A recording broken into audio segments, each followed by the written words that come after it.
آزمائش۔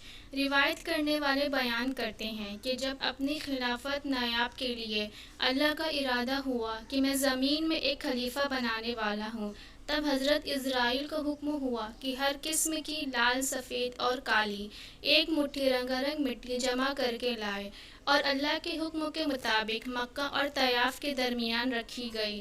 اللہ نے اس مٹی پر اپنی رحمت کی بارش کی اور اسی مٹی کے خمیر سے حضرت آدم علیہ السلام کا پتلا تیار کیا۔ 40 برس تک وہ پتلا بے جان پڑا رہا۔ جب اللہ نے چاہا کہ حضرت آدم علیہ السلام کا ستارہ روشن ہو اور آدم کی اولاد انسان کا درجہ پوری دنیا میں بلند ہو، تو روح کو حکم ہوا کہ آدم کے جسم میں اتر۔ اس نمر روح نے سخت مٹی میں جانے سے انکار کیا۔ رب کا حکم روح کو پہنچا کہ اے جان، اس بدن میں داخل ہو۔ پھر جب روح آدم کے سر کی طرف سے داخل ہوئی تو جس جس جگہ پہنچتی جاتی پتھر بنا جسم ماس ہڈی میں بدلتا چلا گیا۔ جب سینے تک پہنچتی تو حضرت آدم نے اٹھنے کا ارادہ کیا، وہیں زمین پر گر پڑے۔ شاید اسی لیے قرآن مجید میں فرمایا گیا ہے کہ انسان بڑا جلد باز ہے۔ اسی حالت میں حضرت آدم نے چیخا، اللہ کی اور سے الہام ہوا اور کہا، الحمدللہ، تمام تعریفیں اللہ کی ہے۔ اس کریم رحیم نے اپنی رحمت سے فرمایا، یا رحمک اللہ، اللہ آپ پر رحمت فرمائے۔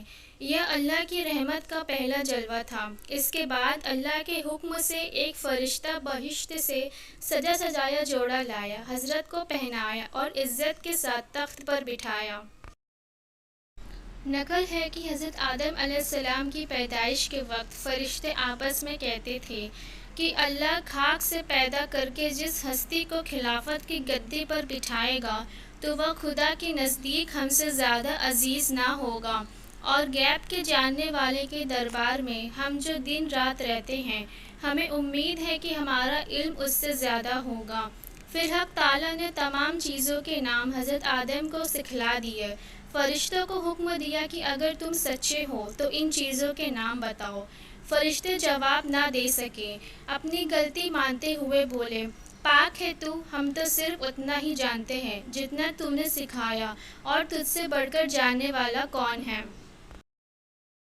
تب اللہ تعالیٰ نے آدم کو ظاہر اور باطنی کمال سے آراستہ کیا، اور اس کی عزت کو بڑھانے کے لیے فرشتوں کو، جو حضرت آدم علیہ السلام کے تخت کے چاروں طرف لائنوں میں ادب کے ساتھ کھڑے تھے، حکم دیا کہ آدم کو سجدہ کرو۔ تمام فرشتوں نے حضرت آدم کو سجدہ کیا، مگر ابلیس نے انکار کر دیا اور بولا کہ میں آدم سے بہتر ہوں، اس لیے کہ مجھے آگ سے اور آدم کی مٹی سے پیدا کیا گیا ہے۔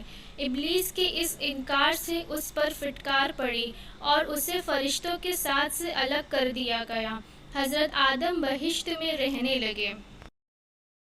طبیعت میں آیا کہ کوئی ان کا ساتھی ہو، زندگی کا ساتھی۔ حضرت پر خواب نے غلبہ کیا۔ اسی بیچ اللہ نے اپنی قدرت سے آدم علیہ السلام کے پہلو سے حضرت حوا کو پیدا کر دیا۔ جب وہ جاگے تو دیکھا کہ ایک پاک صاف عورت بیٹھی ہے۔ بہت خوش ہوئے، پوچھا کہ تو کون ہے؟ حضرت حوا نے کہا کہ میں تیرے بدن کا حصہ ہوں، اللہ تعالیٰ نے تیری پسلی سے مجھے پیدا کیا ہے۔ کہا جاتا ہے کہ حضرت حوا بہت ہی خوبصورت تھیں۔ حضرت کی خوشی کا ٹھکانہ نہ تھا۔ حضرت حوا کو پا کر سجدہ شکر ادا کیا۔ اللہ تعالیٰ کی طرف سے عرش کے اٹھانے والے اور آسمانی فرشتوں کے سامنے ان دونوں کا نکاح ہوا۔ پھر ان دونوں کو حکم ہوا کہ تم سب اسی بہشت میں رہو، جو چاہو کھاؤ، مگر اس پیڑ کے نزدیک مت جانا۔ اشارہ گیہوں کے پودے کی طرف تھا۔ ابلیس نے آدم کو سجدہ نہیں کیا تھا اور وہ نکال دیا گیا تھا، اس لیے اسے حضرت آدم سے خاص طور سے جلن ہو گئی تھی۔ وہ ہمیشہ ایسے اپائے سوچتا کہ کسی طرح آدم کو بہشت سے نکالے۔ اس کے لیے پہلے وہ مور کے پاس گیا، اس سے دوستی کی اور کہا، میری دوستی کے حق تجھ پر ثابت ہیں۔ ہم تم ایک مکان میں رہتے بھی تھے۔ میری درخواست تجھ سے یہ ہے کہ مجھے اپنے بازو پر بٹھا کر بہشت میں پہنچا دو تاکہ میں اپنے دشمن سے بدلہ لے سکوں۔ مور نے اس کام کو کرنے سے انکار کر دیا اور کہا کہ تو یہ بات صاف سے کہے تب شیطان سانپ کے پاس گیا اور اس کو اپنے جال میں پھنسا ہی لیا۔ سانپ اس کو منہ میں رکھ کر بہشت میں لے گیا۔ پھر حضرت آدم اور حوا کے پاس گیا اور رونا شروع کر دیا۔ پوچھا کیوں روتا ہے؟ انہوں نے شیطان کو پہچانا نہیں تھا۔ شیطان نے کہا میں تم کو نصیحت کرتا ہوں، مجھ کو تو تمہارے حال پر رونا آتا ہے کہ تم اس بہشت سے نکالے جاؤ گے اور یہ بہشت کی نعمتیں تم سے سب کی سب لے لی جائیں گی اور زندگی کی لذت کی بجائے موت کا درد کا مزہ چکھو گے۔ دونوں نے شیطان کی جب یہ باتیں سنی تو بڑا غم ہوا۔ ابلیس نے کہا اگر تم میرا کہنا مانو تو تم کو ایک پیڑ بتاؤں، اگر تھوڑا پھل اس کا کھاؤ گے تو ہمیشہ زندہ رہو گے اور موت کی شکل کبھی نہ دیکھو گے۔ حضرت آدم نے پوچھا وہ کون سا ہے؟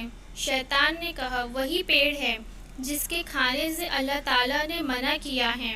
حضرت آدم نے اس بات کو قبول نہیں کیا کہ میں خدا کی کبھی نافرمانی نہ کروں گا۔ جب شیطان نے قسم کھائی کہ میں تمہارا بھلا چاہتا ہوں تو بھی وہ اس نافرمانی کے لیے تیار نہ ہوئے اور اٹھ کر چلے گئے۔